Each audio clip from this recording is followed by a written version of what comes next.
Mierna, Namani Pudiji, Nai Nariarto, Nakaramero, Nagarna, Narinjari Yankuranjari Yarta, Nawangani, Marni Nabudni, Garna Yarta, Urichi Yarta, Nature Yakandalya, Yakunandalya, Nachalya. Karrawirra Parri is a beautiful river. It belongs to the Kaurna people.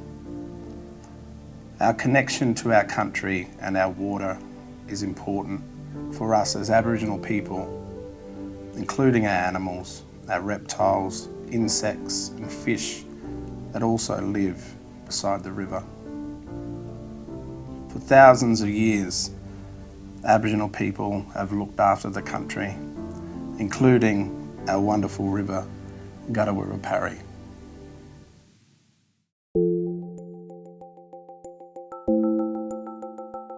The reason that Adelaide is here today is because of the River Torrens. It provided the first bit of water source for colonists who came into the river, but since then it's been overloved and overused and overworked. It was a water source, it was the sewer, and then chuck in the rubbish.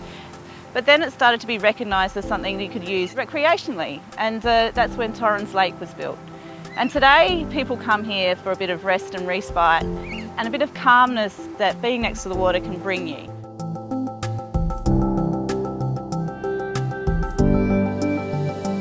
Back in the old days, you have the occasional dog walker along the river, but other than that, it wasn't seen as an attractive area to come and visit. It was kikuyu, 3-corner jacks, and not much else.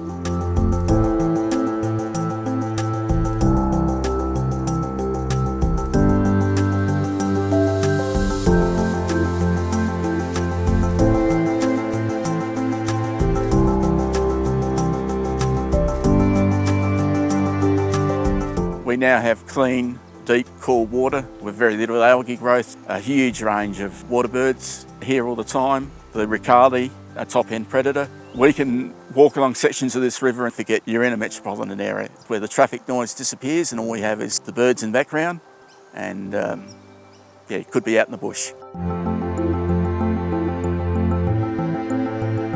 When we started the project, the river was choked with weeds. The top reaches of the river were quite extreme. It was a jungle, inaccessible pretty much.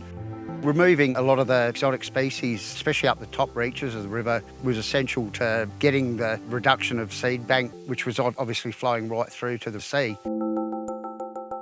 Some people perhaps like the willows or the ash trees, but what people don't understand is that an individual willow or an individual ash tree is a beautiful thing, you know, but they're not stable. They colonise, and if you start leaving individual ash trees and individual willow trees, the whole river will be choked.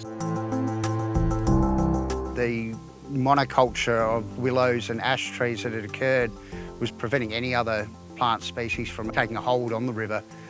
It also choked a lot of the sections down. There was a lot of collection of silt and the root systems covered massive areas which were then diverting water away from the river system and creating erosion issues. One of the biggest issues we've had on the Torrens is being down the bottom end is receiving everyone else's woody weeds. We've had to wear a lot over the years, and through a lot of work, hard work, we've been able to reduce our woody weeds down to minimal. The ability for some contractors to go into areas without leaving a footprint has been of huge success within the area that we've been looking after. We do things by hand because we come from the point of view of minimal disturbance where possible. You can target what you're doing and you can target what you're leaving as well. We're only killing the weeds from the point of view of conserving something else. The benefits to the environment with a clean river system varies from native wildlife being present, native fish in the river. It all goes to producing cleaner water, and not only environmental benefits running through the landscape, through the land, but also when it gets out to sea, that it's not pushing all those pollutants out to sea. Native bees are one of those things that are a good indicator of biodiverse health. Having a biodiverse system means we've got a healthy system which is resilient to a whole range of impacts which are generally human driven. The City of Charles Sturt came up with the idea to build the native bee hotels. We got some buy-in from the other councils to participate, and that was how we delivered it right up and down the river. We've actually seen a huge increase in awareness of the importance of native bees, and from that we've gone to people having instant recognition of native bee hotels and why we have native bees and their role in the environment. The river has so many values, whether it be for biodiversity, amenity, recreation, and I think it's such a unique area and residents really appreciate having this stretch of natural area here. It's a testament to what a beautiful area it is and how that has increased over time. As an open space asset, I think it's one of those untapped pieces of nature in suburbia. People used to turn their back on the river and not really engage with it, and you could see that in terms of how people's properties were set up against the river. And in the last few years I've really noticed how that's shifting, that people are engaging a lot more and wanting to build along the river, and that to me says people are feeling more connected to the river as an open space asset, as a biodiversity asset.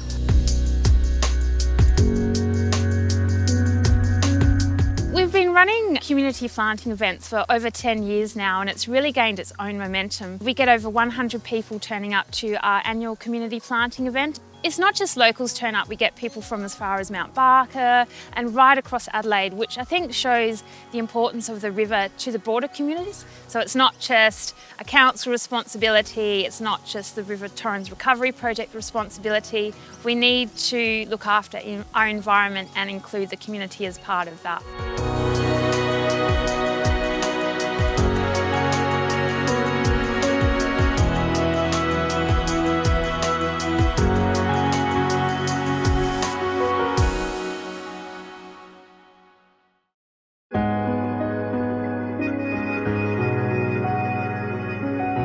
One of the great things about the River Torrens Recovery Group is that they all recognise one another's issues in that they're all sharing issues, and because the river flows in one direction, the downstream stakeholders are able to recognise that the upstream problems will become downstream problems at some stage. So the downstream stakeholders tend to be very supportive of work that goes on in the upstream.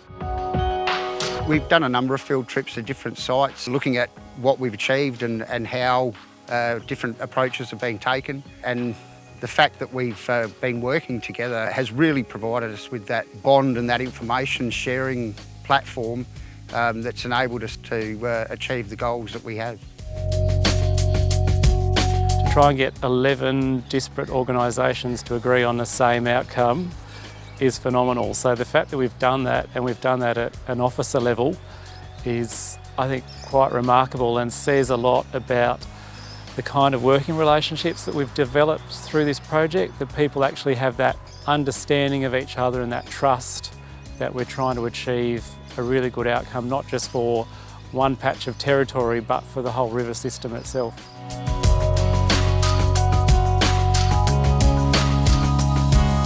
The challenge that we now face is to maintain what we've achieved and keep the river in the state that it is in now. Ongoing funding and ongoing work programs are going to have to be conducted. If the project's not maintained, it's just returned back to an infested woody weed area. People won't want to be here because of the infestation of the environment and poor quality of biodiversity.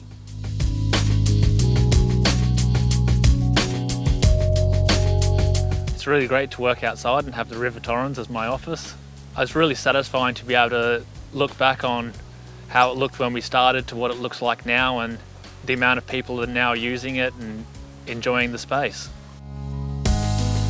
I think one of the amazing things that came out of this project that we hadn't anticipated or expected to the level we got was how much this really resonated with people. They really got excited by it. So that's been an amazing outcome. One of the magical things about this river is you could be anywhere. You could be at Birdwood or Gummeraka, anywhere on the travels that the Torrens takes. We get a lot of European tourists and Asian tourists coming through, and they just can't believe that we have something so beautiful close to the city. They just absolutely love it. The Torrens River is vitally important to Adelaide, and to be part of an organisation that is working to improve it, short term and long term, just gives you a great feeling. Every time you drive down the road and you look at the Torrens, you can see there's not so many weeds in the river, and it's a really good feeling to know that you've been part of that. We, the Kaurna people, look forward to a sustainable future for our river system, Karrawirra Parri, here on the Adelaide Plains. A river that can look after the people of this country, a river that can look after the animals, can look after everybody in the community. This is our connection to our river. Karrawirra Parri.